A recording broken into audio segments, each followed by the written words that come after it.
kusile sompaka kwasa ngalele kusile sompaka kusile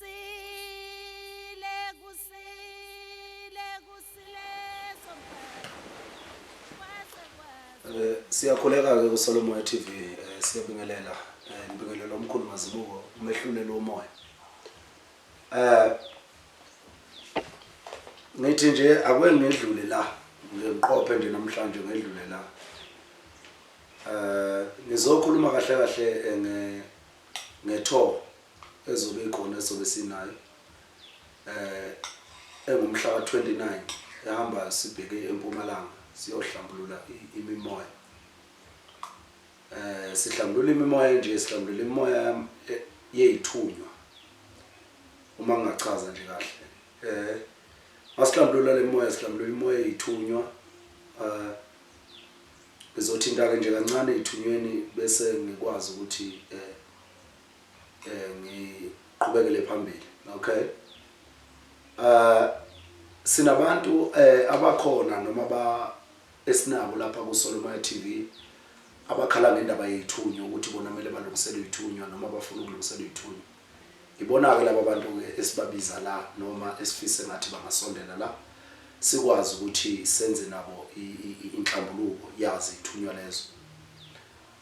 lezo ithunywa ke izobe ingahambi izodwa uhamba nje uye siye eMpumalanga masiye eMpumalanga ngicanga ukuthi ipost enginayo ikhona ku TikTok njengoba sengifaka nale video kuSolomoya ngenzela ukuthi sikwazi ukuthi ekupheleni kwenyanga kaAugust siba netour ka3 days itour ka3 days insuku sihamba ngolesine ebusuku umhla ka28 ngolesine ebusuku ukuze sikwazi ukuthi sifike ebusuku lapha eSapi sifike ebusuku lapha eSapi sizokwazi ukuthi sivuke ekseni ngomhla ka29 ekseni ngomhla ka29 ziyaqala ziyakhala sihamba siye emanzini siye empophumeni zakhona eSapi noma eMpumalanga eNelspruit ulungisa nje u2.5 wakho u3 days u2.5 wakho u3 days ukwazi ukuthi siqondise ilokhuzana indaba yesimo senhlambuluko akunazo izinto eziningi ozokwazi ukuthi uyithole ungathola nje iwasho zibembili siwashe sibomvu nesimhlophe ukwazi ukuthi uzihlambulule kodwa lapha kuyafastwa asidli for 3 days kusola ngolesihlanu uze kuyovala isonto ngesonto ntambama siyakhululeka noma ebusuku siyakhululeka siyahamba sibuyela emakhaya umhla ka29 uqalwa ngawo kuyohlambulula umoya weyithunywa hlambulula ithunywa zibe ingahambi izodwa ke lezi ithunywa zibe ingahambi izodwa lezi ithunywa uma kubuya lapho end of September wonke umuntu othi uneyithunywa ofisa ukuthi alekeleleke cela lungisa imali engange 5000 end of September alungisa imali engange 5000 mayilungisa imali engange 5000 eyokwazi ukuthi aphiwe amagobongo noma ngingathi amagobongo inkamba ngoba ithunywa ayinawo amagobongo zinkamba zeyithunywa zinkamba zamanzi zinkamba zeyithunywa zinkamba zamanzi zinkamba zeyithunywa zinkamba zamanzi end of September zinkamba zeyithunywa zinkamba zamanzi ngoba ziwu5 nje lezi inkamba i5000 mina ke izinkamba kubantu ezinye ziba yi2000 rand njengokhamba lokuhlunga imimoya lu2000 rand lezi ezinye zonke zingama 1.5 zonke zo4 lezi ezinye ukhamba lwamanzi lwaphansi lesithunywa samanzi lwaphansi ukhamba laphezulu lwesithunywa somoya kube ukhamba lezangazi zaphansi emanzini nokhamba lamakhehla aphansi emanzini ukhamba lamanzi ongasho futhi ukuthi ukhamba labantwana ukhamba leyithunywa zaphansi emanzini, ukhamba loyithunywa zaphezulu, ukhamba lwamakhehla phansi emanzini, ukhamba lezangazi lwaphansi emanzini. Ziyi4 lezi ziba ma 1.5 zonke. Lulunye luba ma 1.5 lulunye. Bese kuthola ukuhlunga imimoya ngokhamba luyi-2000 rand lona. So manje nithi zoyi5 ngikwenzela nge5000, 1000 ngiyakunika zonke lezi nkamba. Ubuye ngokuzozenza uzenze ngiphathe izinkukhu engisuke ngithi woza nazo sikumisele lezi nkamba. Uphathe izinkukhu engithi woza nazo sikumisele lezi nkamba. Kuyo le 5000 yakho uzolokhu ubuya mawuqeda ukuhamba kulezo insuku engithela ushaye zona. Uyabuya uza kimi nenkukhu engizothi kuya nayo sikwenzele lolo khamba. Ayihambi ke zodwa. Inhlambuluko le 2.5 3 days. Inhlambuluko le 2.5 esiyele eMpumalanga 3 days ukuthi zikwazi ukuhlambuluka sibone ukuthi kwenzakalani bese sikupha lezi inkamba eziyi5. Ulungisa i5000 rand yokwazi ukuthi ube nalezi inkamba zonhlanu noma zo5 ukuze ukwazi ukuthi umuntu azenze insuku angaphumuli ukuze ukwazi ukuthi axhumane kahle nemimoya yakhe noma nomoya wakhe noma nalezi ithunywa athunazo noma nethonga lamanzi lethi lele athunalo, ngoba ithonga lamanzi liziveza njengezithunywa kodwa kube kuli ithonga lamanzi. Singasho futhi ukuthi kube kulidlozi lasemanzini liveza njengezithunywa. Ingakho ke ngithi mina ziyi5 lezi inkamba. Ukhamba loyithunywa noma ungathi amanona asemanzini, ukhamba loyithunywa zaphansi emanzini, ukhamba loyithunywa zaphezulu emanzini, njalo zaphezulu. Bese kuzoba ukhamba lamakhehla phansi emanzini, kube ukhamba lezangazi zaphansi emanzini, bese kuba yihlunga mimoya noma ihlunga moya okuyilona elikwazi ukuhlungela kahle ukuthi le mimoya usuyihlambululileke ngalezi inkamba zoyi4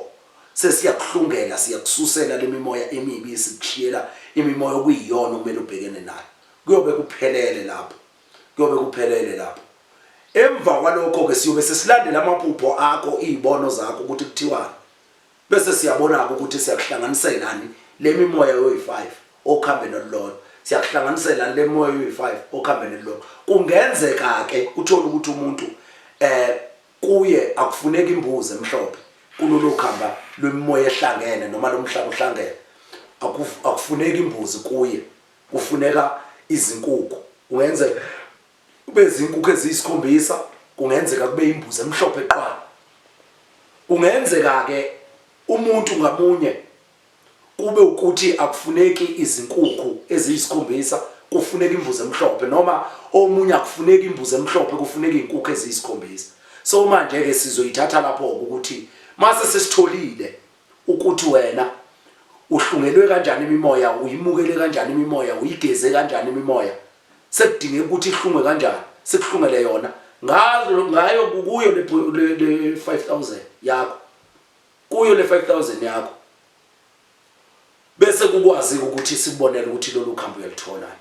Nitheke singenza le video ngiyenzela i-tour. Ngithengenza le video ngiyenzela i-tour ezobe ngomhla ka29 ku-August noma kuNcwaba, ngomhla ka29 kuNcwaba noma ku-August, ukuze ukwazi ukuthi abantu bahlambuluke kuqala bese ukuthi end of September sebethola lezi inkamba eziwu5 umuntu ngamunye. Wonke umuntu othi unesithunywa sasemanzini, othi unesithunywa nje gelekeqe,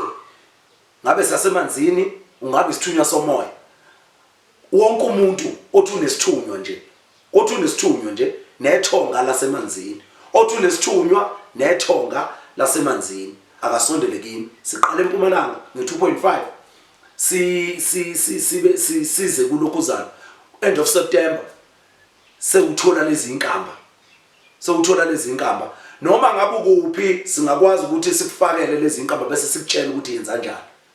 Mawuse uqala esandleni sami nje ngomhla we12 waqala esandleni sami, ngoba uma kuyikuthi useyindaweni ekude uthi unazo lezi ithunywa nethonga lamanzi, uthi unazo ithunywa nethonga lamanzi, ngingakwazi ukuposela izimpande zakho zoyi5 bese ngikutshela ukuthi yenza kanjani. kodwa if uzile kimi ngakwazi ukubamba ngesandla sami lesi, ngakwazi ukubamba ngesandla ukukulekelela kuqala inhlambulukweni, uyobusukwazi ukuyimisela lezi zinto engithi imise ngendlela yakho, uyobusukwazi ukuyimisela. Kodwa mawungezanga kimi khohlwa ukuthi ngingakunika lezi inkamba nguphosele, khohlwa ngisho ngaba nayo 5000 yakho angeke nje ngize nguphosele ngoba vele uzobe ungedlulanga kimi. Angikwazi ukungcola kwakho okungenza ukuthi wena ungakwazi ukuthinta lezi impande engiyishoyo mina zikulekelele. So manje ngiyacela ukuthi umuntu aqale kimi ngoSeptember nje, aqale kimi ne2.5 yakhe, sihambe siyohlambulula. Aqale kimi nje nge2.5 yakhe, sihambe siyohlambulula izithunywa bese sikwazi ukumnika lezi inkamba. Sizohlala 3 days sukela ngoLesihlanu kuyovala ngeSonto, sifika ngoLesine ebusuku ngomhla ka28, sifike siqale ubusuku bokuqala lo, ubusuku besibili asilale, ubusuku besithathu okuyilokuzana iSunday siyabuya. So manje kufanele ukuthi siyibhekeke lapho, uphatha 2.5 yami mase ufuna ke ilokuzana imininingwane eminingi ngokwa accommodation noma indawo yokulala, uzokwazi ukuthi uxhumane nomnguni noma nonkosana. Uzokwazi ukuxhumana nomnguni noma nonkosana ukuze ukwazi ukuthi uthole imininingwana engale kwalokho engikukhulumayo, mhlawumbe ngendawo yokuhlala nokuthi kuhanjwa kanjani izinto ezinjalo, uxhumana nomnguni noma nonkosana. Ngiyacela ukuthi abantu bonke abathi banezithunywa, bonke abantu abathi banezithunywa basondele kimi, abathi banethonga lamanzi basondele kimi ukuze bakwazi ukuthi bathole lenhlambuluko bese beyothola insebenzo ephelele yethonga lamanzi nezithunywa. Ilapho nje indaba yami nani, ilapho indaba yami nani, bese ngingaqhubeka nje ngithi ukucacisa ngokwezithunywa ukuthi izithunywa uma sizilandela noma sizihlambulula kwenzeka kanjani. Ngibuye lapha abantu banezithunywa, umuntu ufike aphuphe amajazi, aphupha amanzi, aphuphe semanzini, aphupha amakhandlela, aphuphe zonke lezi zinto eziphathelene nezithunywa noma eziphathelene nomoya noma nemimoya. Ufika umuntu aphupha amajazi,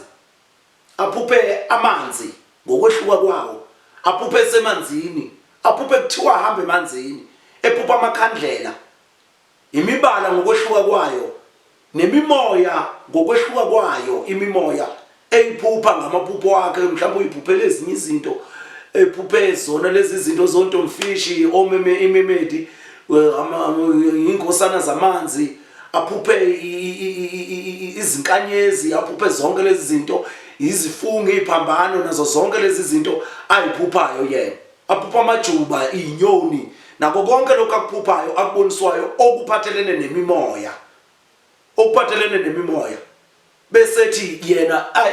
ayibekele yena athi mina nginezithunywa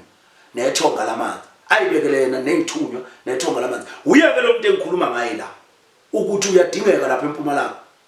ukuyohlambulula izithunywa. Abanalo ke idlozi nabanalo idlozi lamanzi noma ithonga nethonga lamanzi abanalo, vele kufanele ukuthi mawuhlambulula inhlambuluko yedlozi lesiyenza ngezimbuzi, inhlambuluko yedlozi kufanele ukuthi uhambe kube khona izinhlambuluko zeimpophoma zamanzi, ngoba amakhehla ayayithanda impophoma kakhulu. Amakhehla nje ayayithanda impophoma kakhulu amakhehla. Uma ke kuyikuthi ukuyo le process yelokuzana yokuhlanjululwa kwedlozi nezithu nelokuzana yokuhlanjululwa kwedlozi ngezimbuzi, ungahamba eMpumalanga yizeke wena ungeke uyithole le lokuzana lezi inkamba ezi5, kodwa uzobe uyenzile lenhlambuluko elapha eMpumalanga yamakhehla, ngoba amakhehla ayayithanda impophoma kakhulu, ayayithanda impophoma amakhehla ukuze akwazi ukuthi aqhubeke ahlambululeke nangamanzi. Kufastiwe, kulindiwe, ukhuphule lesi sithunywa sakho, ukhuphule lelithonga lakho ukwazi ukuthi izinto ziphelele. Wena nje we2.5 kuphela, we2.5 awutholi izinkamba zamanzi ngoba usesohambweni lani lelokhuzana lezimbuzi, imbuzi emnyama nemhlophe, usesohambweni lezimbuzi nje. So manje ke kufanele ukuthi laba bantu nje abathi banezithunywa, baphupha amajazi, baphupha amakhandlela, baphupha impophoma baphupha zonke inhlobo zamanzi bayiphupha besemanzini baphupha kuthiwa bayemanzini labo bantu labo ibone engikhuluma nabo la uzoqala kimi noma ngabe ukuphi uzoqala kimi sihambe sishone eMpumalanga masiqala sihamba sishone eMpumalanga mawubuya lapho uthola lezi inkambi eziyi5 nge5000 yakho i2.5 yokuya eMpumalanga end of September ulungisa i5000 yakho yokukwazi ukuthola lezi inkambi ezinhlanu abantu ke uma bephupha zonke lezi zinto bebuniswa lezi zinto bathi bona banethunywa nethonga lasemanzini akwenza uchazeleke ukuthi isithunywa sisebenza kanjani akwenza uchazeleke ukuthi isithunywa sikini isithunywa ngoba usibona nje siyisithunywa siwumoya wenhlambuluko isithunywa sona siwumoya wenhlambuluko ngoba sisuke sithunyiwe kuwe singcolile sinjalo sidinga ukugezwa sikuthume emanzini sikutshengisa izindwangu sikutshengisa imibala sikutshengisa amakhandlela sikutshengisa konke lokho esikutshengisa khona sikubonisa uphansi kwamanzi nazo zonke lezi zinto indlela yokukutshengisa ukuthi sidinga inhlambuluko indlela yokukutshengisa ukuthi sidinga inhlambuluko kungani sidinga inhlambuluko ukuthi ngaso sonke isikhathi asihlambuluki kanye isithunywa asihlambuluki kanye isithunywa sihlale silokhu sifuna ukuthi uhlambuluke sihlale silokhu sifuna ukuthi uhlambuluke manje abantu bathi banethunywa bona nethonga lamanzi kodwa bona abantu uhlambulula manje alindele ukuthi kuyophela iminyaka bese khane ehlambulula futhi kodwa isithunywa sakhe sihlala silokhu simkombe emanzini sihlala silokhu simkombe emanzini sihlala silokhu simkombe emanzini isithunywa ke ngoba sisuke sikutshengisa amanzi sikutshengisa izinhlambuluko ezithile neziwasho lezo sisuke sikutshengisa zona senzela ukuthi usazi ukuthi sona sihlala sinjani sihlala sihlambulukile siyazila isithunywa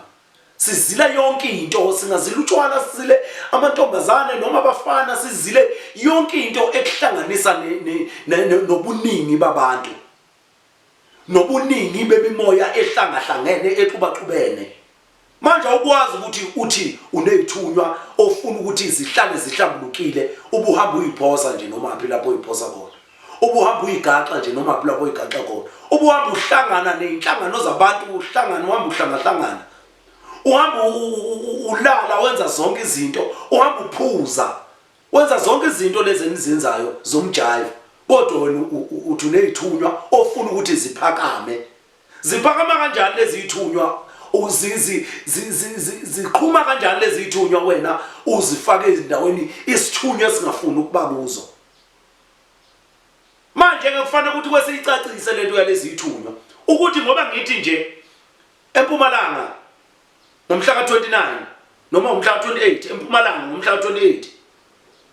uzobuya lapho uhlalele izinkamba zakho uze uyiqede uhlalele izinkamba zakho uyiqede awunyikazi ungaphuma kuye emsebenzini ubuye ungaphuma lokuzana uyezitolo ubuye kodwa awunyikazi awuhambi lezi zinto lezi ezizolokuza ngoba isithunywa asifuni ukuthi ufastile noma usebenza sona kube khona izinto ezikubangisa umsindo ezizolokhu zikhiphe emoyeni zikwenzisa zonke lezi zinto zenhlukumezelo azifuni leyo nto ithunywa ayifuni into ezolokhu idida futhi ikhuphula inkanuko ukuze kwenzeke zonke izinto eziningi isithunywa sifuna ukuthi uhlale unjani uhlambulukile ingakho sifuna ukuthi ngaso sonke isikhathi sikutshengisa amanzi sikutshengisa amajazi sikutshengise zonke lezi zinto okufanele ngabe uyazenza wena ukuze isithunywa semukelane nomzimba wakho hayi uvela uthi unesithunywa nje uthi unezithunywa wena kodwa uhamba zonke lezi zinto ezihanjwayo vele isithunywa zakho ngeke zize ihlambuluke futhi ngeke zimukelane nawe ziyohlala ingcolile ziyohlala zikutshengisa inhlambuluko kuvele sifuna kanjalo isithunywa ukuthi uhlale uhlambulukile uma uyibandakanya nalezi zinto oyibandakanya nazo ukwazi ukuthi ube nento ezohlala ihlambulukile sikushiye uhlambulukile sibuye uhlambulukile manje ke kufanele ukuthi niqondeke lokho abathi ke banethonga lamanzi ke bona kuweso kwabo ngoba mawunethonga lamanzi wena kufanele ukuthi uhlale izinkamba ukwazi ukuthi uzenze wedlule kuzo lize likhomba ukuthi ke manje sewuqedile sewudinga ukuthi kuningi kwethonga lamanzi kuningi kakhulu esingakubala kwethonga lamanzi kuningi kakhulu osingakubala kwethonga lamanzi nani niyakwazi okunye kwakho endinga ukuthi nilungiselwe khona enitshengiswa ithonga lamanzi noma inkomba zethonga lamanzi so manje kufanele ukuthi sihambeni ke bantu beSolomoya babukeli beSolomoya bantu bakamoya asambeni ke siyohlambulula eMpumalanga asambeni siyohlambulula eMpumalanga imimoya nezithunywa bese emva kwalapho uzokwazi ukuthola lezi inkamba ezinhlanu uthole lezi inkamba ezi5 ukuze ikwazi ukukulekelela ukwazi ukuthola inhlambuluko noxhumano nezithunywa zakho manje ke kufanele ukuthi kwesiqondeke lokho babukeli beSolomoya umkhulu mazibuko lo umehluleli womoya siyahamba eMpumalanga uxhumana nomnguni noma uxhumana nonkosana ipost ikhona ku TikTok ngiyifakile ngizophinde futhi ngifake nevideo eshoyo ukuthi siyahamba eMpumalanga siyokwenza inhlambuluko emva kwalapho siyabuya end of September nje mazithi 1 October zithi 1 October uthola inkamba zakho end of September uthola izinkamba zakho eziwu5 eziwu4 engilungisa ithunywa nethonga lamanzi phansi emanzini bese kuba ihlunga mimoya noma ihlunga thonga lesi5 bese kukwazi ukuthi sibone lapho ukuthi izibono nazo zonke lezi zinto osuyizembulelwa zithini bengilokhu ngithi ngizoyenza ke le video sengiyenzile ke manje ngiyenzele khona ukuthi umuntu obukela iSolomoya TV akwazi ukwedlula kule mbono akwazi ukwedlula kule nkulumo akwazi ukwedlula kule nsebenzo esizobe sisebenza izithuba